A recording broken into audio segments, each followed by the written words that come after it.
छात्र युवा जेन-ज़ी एक बार फिर से आंदोलन करने जा रहे हैं जंतर मंतर पर। एक तरफ हल्ला हो रहा है लगातार संसद के अंदर कि आखिरकार जब आंदोलन ही इसी शर्त पर खत्म हुआ कि छात्रों के खिलाफ कोई कार्रवाई नहीं होगी, तो फिर आखिरकार बैलेट गन का इस्तेमाल हुआ, उस पर तो हंगामा हो ही रहा है।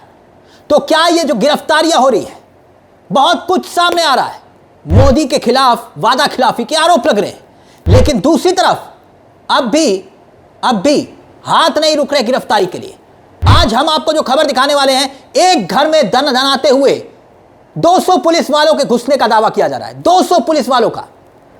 हालात क्या थे? महिलाएं डरी हुई थी, सहमी हुई थी, और एक और वीडियो निकल कर आया। आप यकीन मानकर चलिए कि आप इस वीडियो को देखेंगे तो सहर जाएंगे, कैसे बच्चों के साथ व्यवहार किया जा रहा है। यह किसके आदेश पर हो रहा है, यह बताने की जरूरत है। ऐसे वक्त में जब देश के गृह मंत्री ऐसे सवालों से घिरे जिसमें सीधे तौर पर वो संसद नहीं आते, जवाब देने के लिए सदन नहीं पहुंचते, ऐसा विपक्ष का दावा भी है। अब वाकई में सदन में नहीं दिख रहे, अब एक और मोर्चा खुल गया है। अगर बच्चे रिहा नहीं हुए तो फिर से प्रदर्शन होगा, वो भी बड़ा प्रदर्शन होगा, यह ऐलान किया जा रहा है। चाहे आप कुछ भी कर लीजिए, अगले 24 घंटे में मोदी की पुलिस ने बच्चों पर जुल्म बंद नहीं किए तो जेन-ज़ी एक बार फिर से सड़कों पर होगा। और ये जो ऐलान हुआ है, अगला आंदोलन होगा, ये मोदी और शाह के लिए सबसे बड़ा चैलेंज हो सकता है, क्योंकि इस बार पूरे देश भर में लाखों बच्चे दिल्ली कूच कर सकते हैं।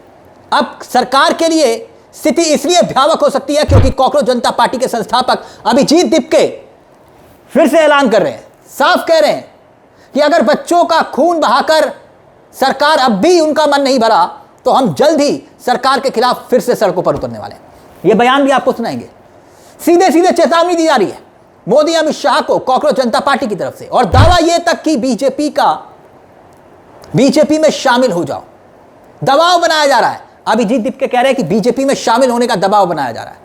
पहले महिला को सुनिए क्या कह रही है। महिला अभिजीत दीपके के बयान पर भी आएंगे, लेकिन इस महिला ने दावा किया है, इन महिला ने, कि 200 पुलिस वाले घर में घुस आए। 200 पुलिस वाले, देखिए जरा।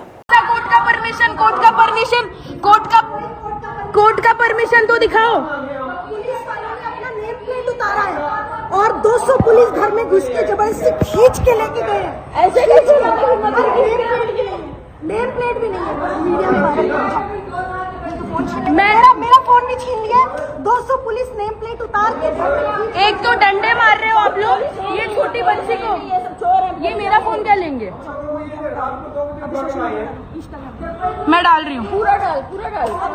मैं अभी वायरल कर रही हूँ। ये सब जो आपकी हरकत है ना, कैसे मतलब ये लोग रात को 200 पुलिस वाले बिना नेम प्लेट के घर में घुस गए, ऐसा दावा रश्मि ने किया है। रश्मि IAS भारतीय, देखिए उन्होंने ट्वीट किया है, रात को घर पर 200 पुलिस वाले बिना नेम प्लेट के आ गए, परिवार को परेशान किया और फिर लॉ एंड ऑर्डर की बात की। यह पुलिस है या डराने का सिस्टम? जंतर मंतर पर शांतिपूर्ण प्रदर्शन कर रहे लोगों के घरों में पहुंचकर यह सलूक क्यों? यह सवाल किए जा रहे हैं कि आखिर ऐसी स्थिति क्यों, कहां, कैसे, क्यों किया जा रहा है? इस पर सवाल उठने लगे हैं। किसके इशारे पर हो रहा है, यह भी सवाल उठ रहे हैं। अब दोस्तों, अभिजीत दीपके हो या फिर बाकी उनके साथी हो, या प्रदेश में जो छात्र नेता हैं या बच्चे हैं, जेन-ज़ी हैं, इसलिए नाराज हैं क्योंकि भड़के इसलिए हुए हैं कि पुलिस का जो दमन है डबल इंजन की मोदी की सरकारों में, दिल्ली से लेकर बाकी प्रदेशों में दबे पांव जुल्म हो रहा है। रात को 2 बजे 2:30 बजे इस कदर लोगों को उठाया जा रहा है, बच्चों तक को नहीं बख्शा जा रहा। अब बिहार की तस्वीर देखिए, ये रही बिहार की तस्वीर। पूरा बॉडी में मारा है, देख लीजिए, पूरा यहाँ लगाया, पूरा हाथ बताइए। नहीं बैठो तो क्या होगा मेरा? रोना नहीं है, साइज में जाके बैठो, रोना नहीं है, ठीक ना? 8 क्लास का बच्चा क्या होता है उसमें, बताइए। जो इतना छोटा बच्चा पे वायलेंस यूज किया जाता है, ऐसा मारते हैं। इसको क्या राइट, इसको थाने में लाने का, राइट इसको लाने का? यानी किसी के खिलाफ मुकदमे हो रहे हैं, किसी को घर से उठाया जा रहा है, आरोप यह कि उत्पीड़न हो रहा है। मिसाल के तौर पर अगर आप ये वीडियो देखेंगे जो वायरल हो रहा है प्रयागराज से, अब प्रयागराज का ये वीडियो देखिए, प्रयागराज यूपी के प्रयागराज का ये वीडियो, जहां पर पत्रकार है अभिमन्यु सिंह, उन्होंने ये वीडियो साझा किया है एक्स पर, जिसमें आप देख सकते हैं कि सफेद रंग की गाड़ी, 6-7 लोग इसमें शामिल हैं, सादी वर्दी में है, बताया जा रहा है कि पुलिस वाले हैं। ये कुछ घरों में दबिश डालते हैं और बच्चों को उठा कर ले जाते हैं और उनके साथ मारपीट करते हैं, इस तरह के आरोप है। उधर कांग्रेस ने भी तमाम तरह के गंभीर आरोप लगाए हैं पुलिस पर, जो बच्चों से बदला ले रही है। छोटे छोटे बच्चे हैं, कम उम्र के बच्चे हैं, 14 से 15 साल तक के बच्चे, इनको पकड़ के हिरासत में लिया जा रहा है, टॉर्चर किया जा रहा है। और एक ऐसा ही विजुअल कांग्रेस ने शेयर किया, कांग्रेस ने जो शेयर किया वो बिहार का तस्वीरें एक बार फिर से देखिए, बिहार की तस्वीरें। कह रहा है रोना मत, छात्र कह रहा है अपने परिजनों को, शायद माता है उनकी, कह रहा है कि रोना मत। अब ये प्रमाण है और ये वीडियोस हैं, तस्वीरें क्या झूठ बोलती हैं। बच्चों को डिटेन किया गया है, उसको लेकर गुस्सा है। अभिजीत दिपके भी नाराज है और अभिजीत दिपके जो कह रहे हैं उस पर भी हम आएंगे। पहले देखिए, जंतर मंतर के इर्द गिर्द सड़कों पर फिर से छात्र इकट्ठे होने लगे हैं, न्याय की मांग करें, डिटेन किया जा रहा गलत है। सुनिए, के लिए हम मंजूर नहीं करते हैं।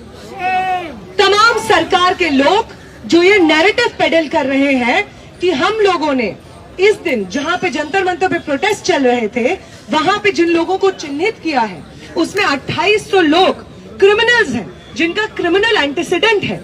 आप ये बताइए, आप दिल्ली पुलिस के लोग हैं, आपके पास पूरी व्यवस्था मौजूद है, पूरा सर्वेलेंस का सिस्टम मौजूद है, आप क्यों इंतजार कर रहे थे कि एक बड़ा प्रोटेस्ट होगा जंतर मंतर पे, जिसमें आप देखिए ट्वीट क्या लिखा है, जिन बच्चों को आपने डिटेन किया है उन्हें जल्द रिहा किया जाए वरना एक और धरना होगा। उसी जंतर मंतर पर नेहा बोरा का यह ऐलान। अब दोस्तों, असली वजह यह है कि जब छात्रों में, सरकार के बीच में, छात्रों के बीच में बातचीत हुई थी, अभिजीत दिपके की तरफ से सौरभ दास गए थे, एग्रीमेंट हुआ था। शर्त यह थी कि मोदी सरकार की तरफ से, कि केंद्रीय गृह मंत्री जेपी नड्डा ने गारंटी दी थी कि कोई भी मुकदमा, कोई भी छात्र पर किसी भी तरह का इस आंदोलन को लेकर मुकदमा नहीं हुआ। लेकिन जैसे ही आंदोलन वापस हुआ, बच्चों को हिरासत में लेने की बात से क्या सरकार मुकर गई। अब ऐसा बच्चों को लगता है कि जो गारंटी नड्डा साहब ने, मोदी सरकार ने दी, उस पर इंप्लीमेंट नहीं हो रहा, यानी जो वादा किया वो वादा खिलाफी की सरकार मुकर गई। उधर राहुल गांधी लगातार सवाल उठा रहे हैं, कह रहे हैं कि अमित शाह को तो इस्तीफा देना होगा। 20 जुलाई को दिल्ली में जो कुछ हजारों छात्रों के साथ हुआ, आंसू गैस के गोले, लाठीचार्ज, पैलेट गन तक का इस्तेमाल, तो अब इस्तीफा तो देना होगा। आप देखिए, एक तस्वीर है, सीआरपीएफ के रैपिड एक्शन फोर्स, माफ करिए, उसके जवान हैं और उनके हाथ में बैलेट गन है और एक बच्ची दिखाई दे रही है कि हाथ जोड़ रही है।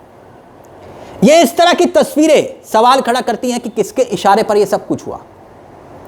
आरोप अमित शाह पर लग रहे हैं और इस बीच ऐलान हो रहा है, अभिजीत दिपके कह रहे हैं कि भैया आंदोलन हो सकता है। सुनिए अभिजीत दिपके क्या कह रहे हैं। सर, आज आपको बीजेपी की तरफ से कोई ऑफर हुई है ज्वाइन करने के लिए? अब तक धमकियां बहुत मिली कि बीजेपी में आ जाओ, अच्छा रहेगा तुम्हारे लिए, तुम्हारे परिवार के लिए। तो मुझे तो मतलब बहुत शर्म आती है कि इतने बड़े प्रधानमंत्री, इतने बड़े अमित शाह, उनके पोते की उम्र का मैं हूँ, उनके पोते की उम्र के बच्चों को इस तरह की धमकियां देते हैं।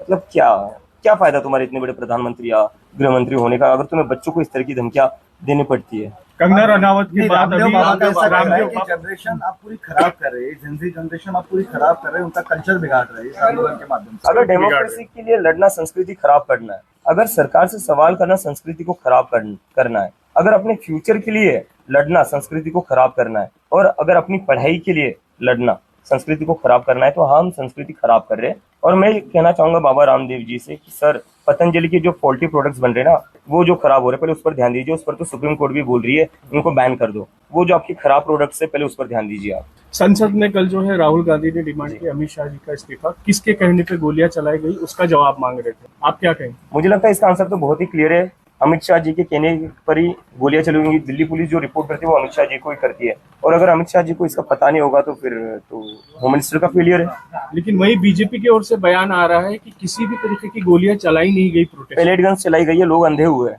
पैलेट गन्स मैंने खुद देखी है चलाते हुए, हॉस्पिटल में क्रिटिकल थे वो पेशेंट्स, और गोलियां क्या नहीं चली। बिहार में क्या हुआ है, AK-47 किसने चलाई, किसकी सरकार है वहां पर? मतलब देश के बच्चों के ऊपर तुम AK-47 चला रहे हो। एक टाइम था इस देश में AK-47 चलाई जाती थी आतंकवादियों पर, अजमल कसाब पर, जब पार्लियामेंट पर अटैक हुआ था तब AK-47 चलाई जाती थी। आज AK-47 चलाई जा रही है स्टूडेंट्स पर। अब बीजेपी कह रही है अमित शाह का कोई लेना देना नहीं, जो भी एक्शन हुआ वो अधिकारियों ने लिया, लेकिन राहुल गांधी अड़े हुए हैं। यहां अभिजीत दीपके ऐलान कर रहे हैं कि और बड़ा आंदोलन हो सकता है, और अगर आंदोलन हुआ तो क्या मोदी अमित शाह एक बार फिर से लेंगे? और अगला नंबर किसका होगा, अगला टारगेट कौन होगा?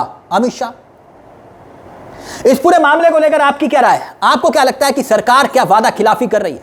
जिस तरह का जिक्र किया गया था, ऐलान किया गया था कि कुछ नहीं होगा, कोई दिक्कत नहीं होगी, किसी तरह की FIR नहीं होगी, लेकिन यहां क्या सरकार अपने वादे से मुकर रही है?